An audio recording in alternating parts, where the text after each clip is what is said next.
الحمد لله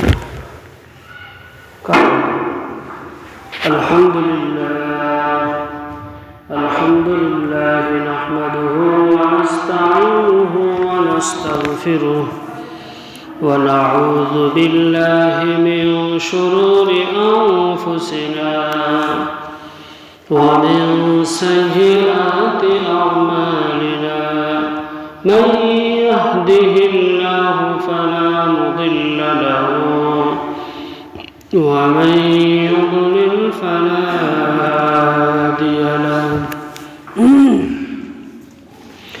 ونشهد أن لا إله إلا الله وحده لا شريك له ونشهد أن سيدنا ومولانا محمد صلى الله عليه وعلى آله وأصحابه وبارك وسلم।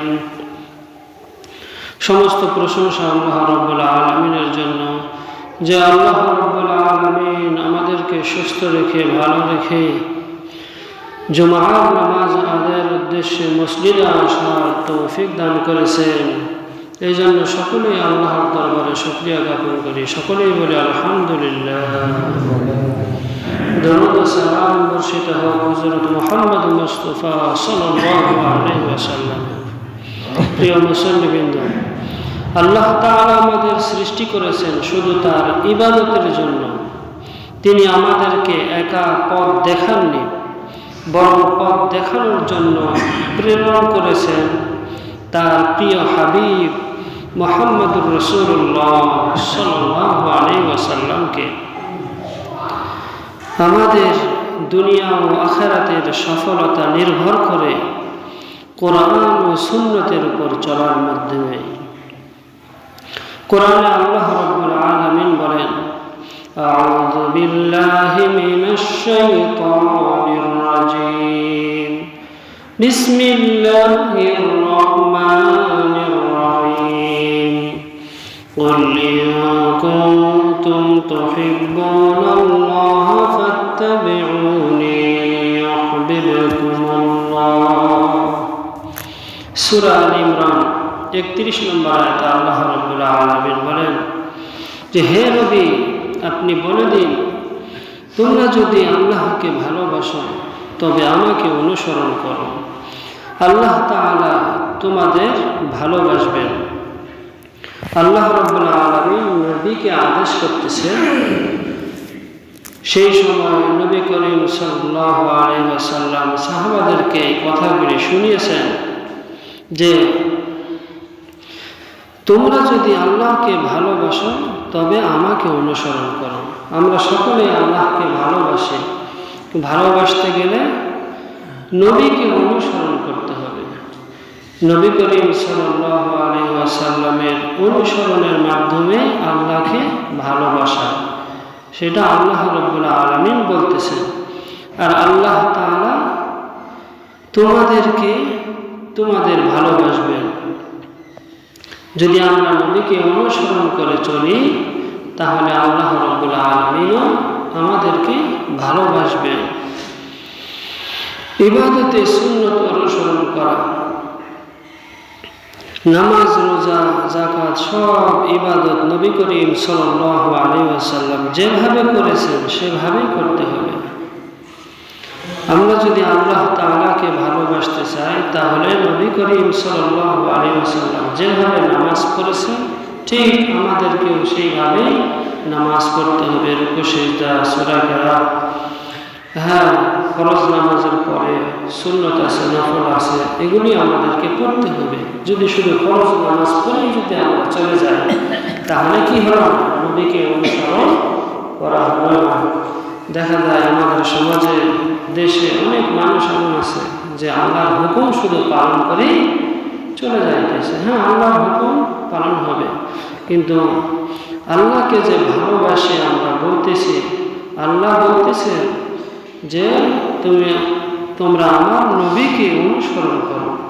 নবীকে অনুসরণ করে আল্লাহ রাব্বুল আলামিন আমাদেরকে ভালোবাসবেন, তাহলে নবী করিম সাল্লাল্লাহু আলাইহি ওয়াসাল্লাম ফরজ নামাজের পরে সুন্নত করেছেন, আগে করেছেন, সুন্নতে মুআক্কাদা রয়েছে।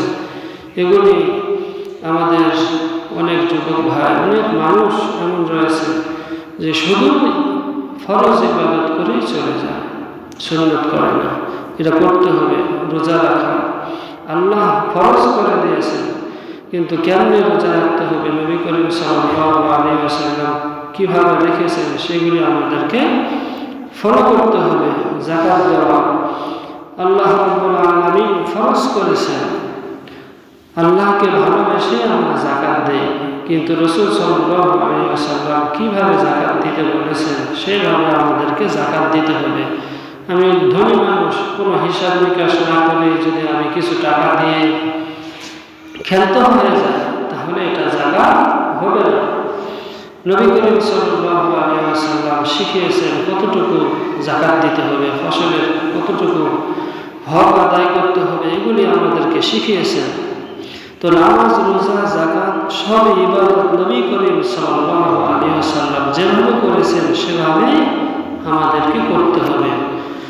তাহলে আল্লাহ রাব্বুল আলামিন যা হুকুম করেছেন যে আমাকে অনুসরণ করো, রাসূল সাল্লাল্লাহু আলাইহি ওয়াসাল্লাম আল্লাহ কি বলেছেন যে আপনি বলে দিন তোমরা যদি আমাকে ভালোবাসো তবে আমাকে অনুসরণ করো, আল্লাহ তোমাদেরকে ভালোবাসবেন।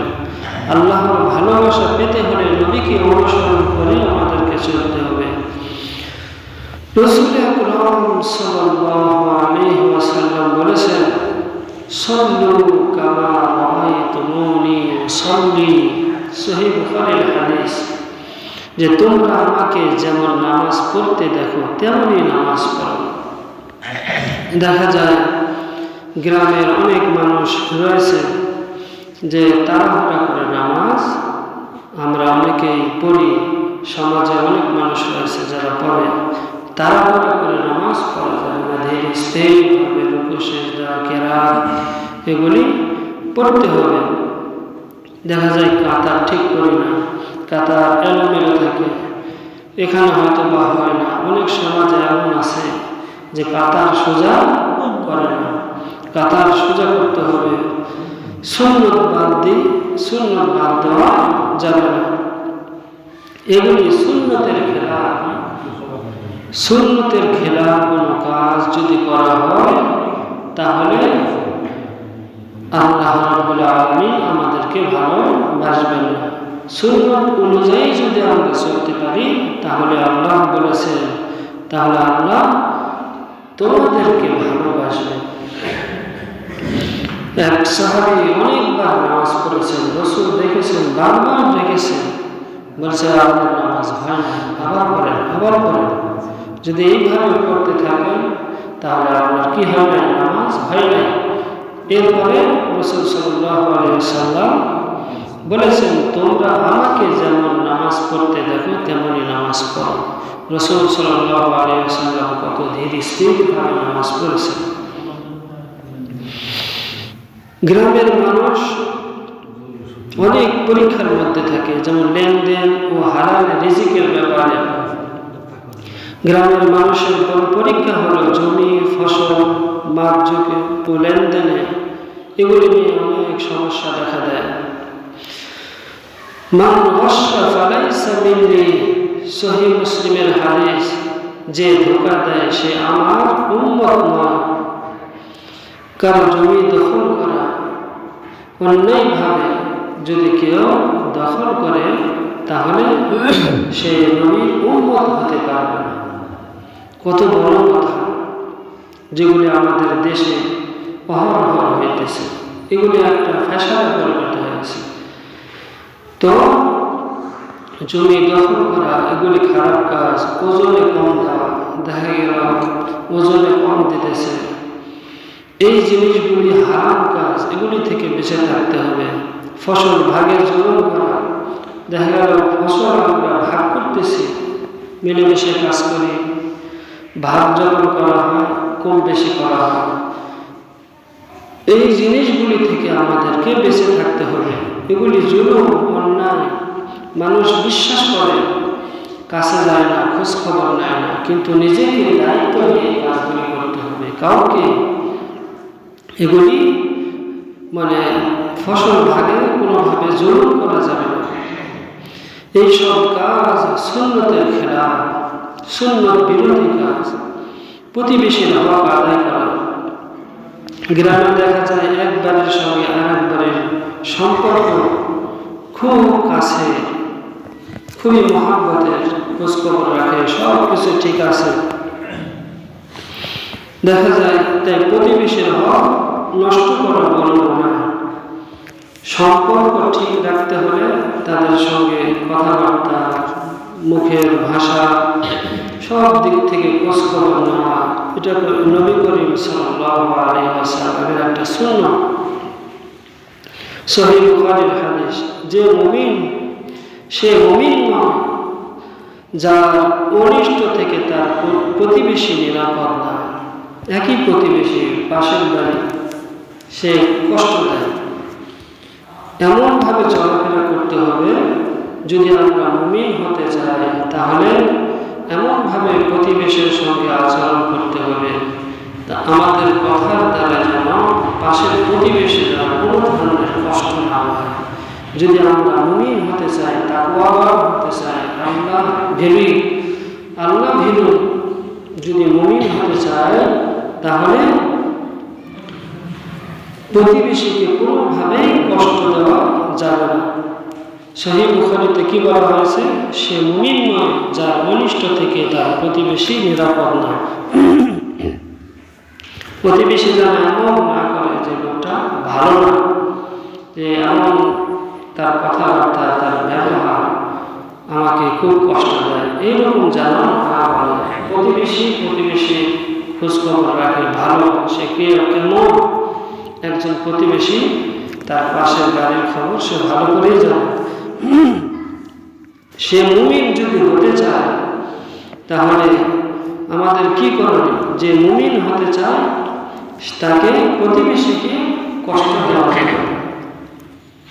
রাস্তা দখল করা, দেখা যাচ্ছে যে পাশাপাশি বাড়ি, রাস্তা নিয়ে গণ্ডগোল, একজন আরেকজনের রাস্তা ঠেলে দখল করে ফেলছে। এই জিনিসগুলি হয়, এগুলি দিয়ে মানুষ প্রতিবেশীকে কষ্ট দেয়। তো নালা বন্ধ করে দেওয়া, যে বাড়ি থেকে পানি বের হবে, সে পানির নালাটা বন্ধ করে দিয়ে কষ্ট দিতেছে। তো এই যে প্রতিবেশীর হকগুলি, এগুলি আদায় করতে হবে। ছোটখাটো বিষয় নিয়ে তাদের কোনো কষ্ট দেওয়া যাবে না, একজন আরেকজনের সহযোগী হতে হবে।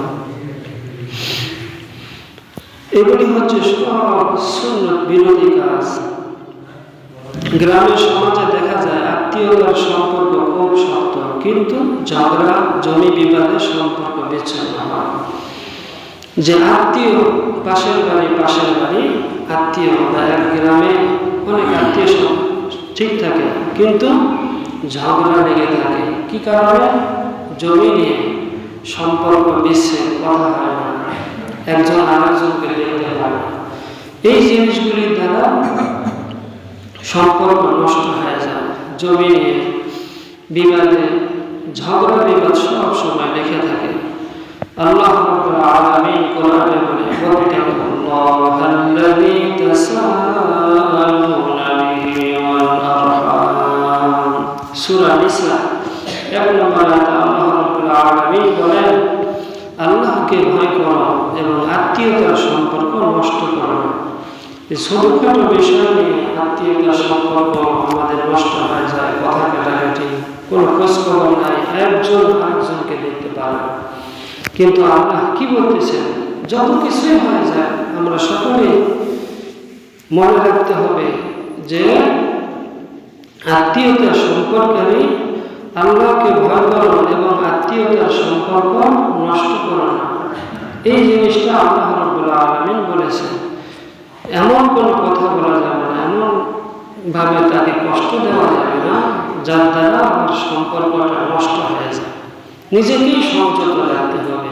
আর একজন আত্মীয় যদি উগ্র মেজাজে হয়, খারাপ আচরণ করে, আপনি জান্নাতে যাওয়ার জন্য হলেও নিজেকে সংযত রাখুন। আল্লাহকে ভয় করতে হবে, আল্লাহর ভয়ে নিজেকে সংযত রাখতে হবে। আল্লাহ রাব্বুল আলামিন বান্দার উপকারের জন্য এই কথাগুলি লিখেছেন যে ওয়াত্তাকুল্লাহাল্লাযী তাসাআলুনা বিহি ওয়াল আরহাম, আল্লাহকে ভয় করো এবং আত্মীয়তার সম্পর্ক নষ্ট করো না। নবী করিম সাল্লাল্লাহু আলাইহি ওয়াসাল্লাম বলেছেন যে আত্মীয়তার সম্পর্ক ছিন্নকারী জান্নাতে প্রবেশ করবে না। শুধু আল্লাহই বলেন নাই, নবী করিম সাল্লাল্লাহু আলাইহি ওয়াসাল্লাম বলেছেন যে আত্মীয়তা ছিন্নকারী জান্নাতে প্রবেশ করবে না। আমাদের জীবনে প্রত্যেকটা দিন সুন্নত রয়েছে, কিভাবে নবী করিম সাল্লাল্লাহু আলাইহি ওয়াসাল্লাম চলেছেন সেই সুন্নতগুলি আমাদেরকে ফলো করতে হবে। সুন্নত শুধু নামাজেই না, যে নামাজের আগে পরে যে আমরা সুন্নত পড়ি, আবার দেখা যায় আমাদের মধ্যে অনেকে পড়ি না। সুন্নত শুধু সুন্নত নামাজ, এগুলি শুধু নামাজেই না। খাওয়া ডান হাত দিয়ে, পান করা, বসে পান করা, যখন পানি পান করবো তখন ডান হাতে পানি পান করা, বা বাম হাতেও যদি নেই তাহলে ডান হাতে একটু নিচে লাগানো, এগুলি হচ্ছে সুন্নাহ। সালাম দেওয়া, একে অপরকে সালাম দেওয়া।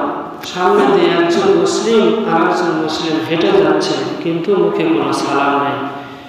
জান্নাতের মধ্যে একে অপরকে সালাম দেবে, ফেরেশতারা জান্নাতি ব্যক্তিদেরকে সালাম দেবে। সালামে হিংসা মুক্ত হয়, গুনাহ মাফ হয়, এবং একবার যে সালাম দিবে প্রথমে তার 90টা নেকি আল্লাহ রাব্বুল আলামিন দিয়ে দেবে, রাসূলের হাদিস। আর যাকে সালাম দেওয়া হলো তার জন্য ওয়াজিব উত্তর দেওয়া।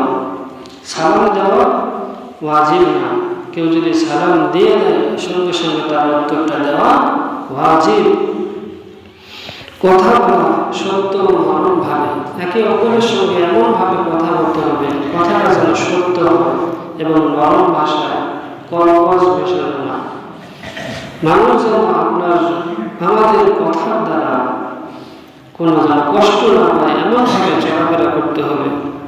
ঝগড়া পরিহার করতে হবে, এমনভাবে কথা বলা, নিজেকে সংযত রাখা যে আমার দ্বারা, আমার বাক্যের দ্বারা, আমার কথার দ্বারাই যেন কোনো ব্যক্তি, সমাজের হোক, বন্ধু বান্ধব হোক, যে কোনো ব্যক্তি যেন কোনোভাবে কষ্ট না পায়। কষ্টের কথা থেকে নিজেকে সংযত রাখা।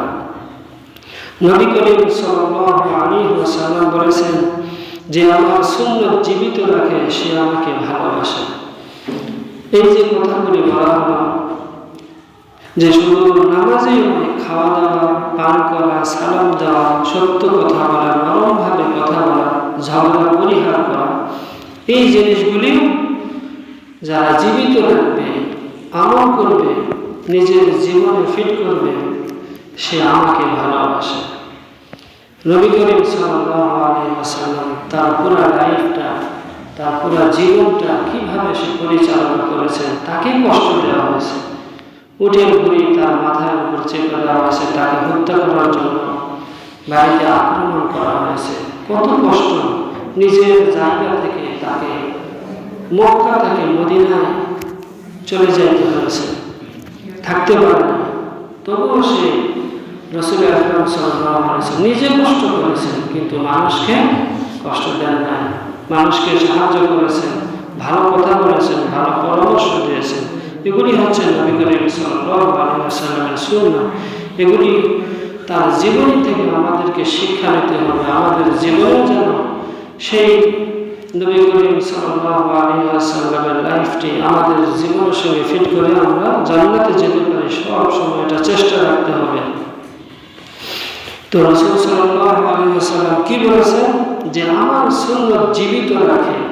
এগুলি তো আমাদের সমাজে নাই, এগুলি আনতে হবে, চেষ্টা করতে হবে, নিজের মধ্যে ফিট করতে হবে যে আমার সুন্নাতকে জীবিত রাখে সে আমাকে ভালোবাসে। তো আমরা যদি গ্রামে থেকেও সুন্নাত অনুযায়ী জীবন গড়ে তুলি তাহলে আল্লাহর রহমত আমাদের এই গ্রামের উপর আসবে, সমাজে শান্তি আসবে এবং দুনিয়া ও আখিরাত সুন্দর হবে। আল্লাহ তাআলা আমাদের সবাইকে কোরআন ও সুন্নতের উপর চলার তৌফিক দান করেন। আসসালামু আলাইকুম প্রিয় মুসলিমবৃন্দ, আপনাদের কাছে আমি এক আবেদন নিয়ে কথা বলতে